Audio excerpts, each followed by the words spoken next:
Bien, bonjour à tous. Dans cette vidéo, aujourd'hui, nous allons aborder le sujet de savoir demander de l'aide. Donc, c'est le truc de vouloir faire absolument seul. Alors, pourquoi vouloir absolument faire seul? Pour plein de raisons différentes. Il y a un héros de la médiocrité qui s'appelle le self-made man. Ouais. C'est-à-dire celui qui s'est fait tout seul. Il y a des gens qui sont dans l'orgueil de dire « mais moi, je me suis fait tout seul, j'ai réussi sans demander à personne, sans demander de l'aide, on m'a jamais aidé ». Et donc, il y a un mélange de fierté, d'orgueil, puis un petit peu de Calimero parce qu'il dit « on m'a jamais aidé hein. ». Peut-être que finalement, si quelqu'un s'était proposé, il aurait accepté. Donc, voilà, c'est un peu ce personnage-là. Et c'est pas un héros, en fait, c'est un héros de la médiocrité. C'est-à-dire que ça nous empêche d'être performants, d'être excellents et de s'épanouir. Je fais juste une petite parenthèse là, par rapport à ce que tu dis. Il y a une chose qui est importante à comprendre. Comme tu dis, ce héros-là qui dit « on m'a jamais aidé », etc. C'est que vous allez attirer non pas ce que vous voulez, mais ce que vous êtes. Donc c'est important l'énergie que vous envoyez. Si vous avez l'impression effectivement d'être ce Calimero et que personne vous aide, c'est peut-être, posez-vous la question de savoir comment vous êtes vous, quelle est l'énergie que vous envoyez, qu'est-ce qu'il y a dans votre cœur qui fait que les gens ne viennent pas vers vous. C'est ça, posez-vous la question, finalement dans votre vie, combien de fois vous avez entendu les gens vous dire « ah mais il fallait me le dire, je t'aurais aidé ». Combien de fois vous avez entendu cette phrase? Ne pas faire de suppositions. Ne pas faire de suppositions. Je suis sûr que plein de fois vous avez entendu « ah mais il fallait me le dire ». Et donc, on a fait un peu le tour de tous les éléments, mais là, c'est finalement, c'est quoi qu'est-ce qui se passe dans les éléments, qu'est-ce qui se passe dans le corps, c'est quoi qui est déséquilibré? Ça dépend parce qu'il y a plein d'options, il y a plein de façons de ne pas demander de l'aide. Il y a effectivement ce Calimero, mais il y a aussi la personne qui est très fière, qui est fière et qui veut réussir tout seul, ça c'est le self-made man. On a le Calimero, effectivement, mais qui lui dit moi, de toute façon, j'ai pas de chance, personne voudra. C'est celui qui suppose personne voudra, ou je mérite pas, ou je suis pas capable de demander. Alors, pour quelle raison, quoi? Et puis, sinon aussi, on a celui qui a confiance en personne, donc il se protège en permanence. Donc de toute façon, il ne va pas demander parce que il se méfie de tout le monde. Là, c'est vraiment un métal qu'il a mis, qui est sa bordure. Et puis, il y a celui qui pense que de toute façon, il n'y a que lui qui va savoir faire exactement comme il le désire. Et ça, c'est le bois. C'est plutôt le bois. C'est le bois qui va préférer prendre le marteau que de vous expliquer comment on fait. Ouais. Lui, il pense que non, il faut que ce soit lui qui le fasse. Il n'aime pas qu'on vienne se mêler de ses affaires. Il n'aime pas qu'on vienne... au bout du compte, il s'aperçoit parfois qu'on ne peut pas faire les choses tout seul. Ouais. Exactement.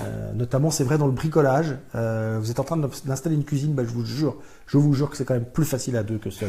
C'est clair. Quand il faut porter un plan de travail, parce que c'est ça en fait. Ces gens qui veulent absolument faire tout seul se mettent des charges de travail énormes. Vous voyez, déplacer un plan de travail de 2,40 m en bois massif tout seul, c'est 10 fois plus d'efforts qu'à deux et c'est 10 fois plus de manipulation. Donc, c'est des gens aussi qui sont dans une somme de travail assez importante, qui sont souvent des travailleurs de l'ombre. Des besogneux parce que ils ne demandent pas d'aide et puis donc on voit pas qu'ils sont en train de faire. Exactement. Ouais, voilà. Donc il y a vraiment en fait toutes sortes de raisons finalement. Et ça couvre tous les éléments suivant les raisons. Qu'est-ce qui a déclenché ce fait qu'on ne demande pas ou qu'on ne demande pas d'aide ou qu'on ne demande pas dans l'absolu? Ça dépend effectivement de ce départ-là. Donc c'est vraiment vous connecter à votre cœur, à l'intérieur de vous. Qu'est-ce qui vibre là? Et du coup, qu'est-ce que ça déclenche en face? C'est vraiment ça. Ça, c'est le point de départ. C'est le point de départ. Et puis, en fait, voilà, ce que vous pouvez faire pour aller contre ça, c'est déjà de commencer par faire la liste des 20 personnes. Ou entités. Pourquoi? Qui peuvent... Oui. Je fais une parenthèse. Pourquoi entité? Quand je dis entité, c'est pas un côté négatif, c'est plutôt le fait, quand on demande, que ça soit l'univers ou que ça soit à une puissance, on va dire. C'est pas forcément une personne. Voilà. Donc moi je le rajoute personnellement. Si vous pensez que ça marche, faites-le. Donc si vous pensez que ça marche, faites-le. Faites-le. Et encore une fois, si vous le faites sur cette partie-là, on pourra faire un live sur ça parce que on fera un live sur ça. Encore autre chose, mais toujours avec la vibration du cœur. Donc je reprends. Faites la liste de 20 personnes ou entités qui peuvent vous aider. Et puis, après, voyez comment est-ce qu'ils peuvent vous aider.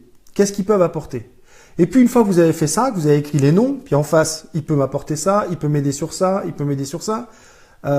Vous, Réfléchissez aussi dans ces 20 personnes, combien de fois vous les avez aidées? Parce que vous, sûrement qu'en plus, vous les avez aidés, ces gens-là.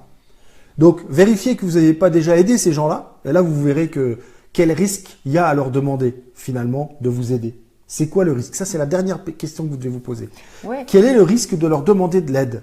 Et puis en fait, ce qui est assez... Ah, mais quel est le risque? Mais le risque, il n'y en a pas. A priori, à part si qu'on vous dise non. Voilà. Sauf que, comme dirait notre ami Laurent Rousseau, un ami qui fait du développement personnel, si vous ne demandez rien, le non, vous l'avez déjà.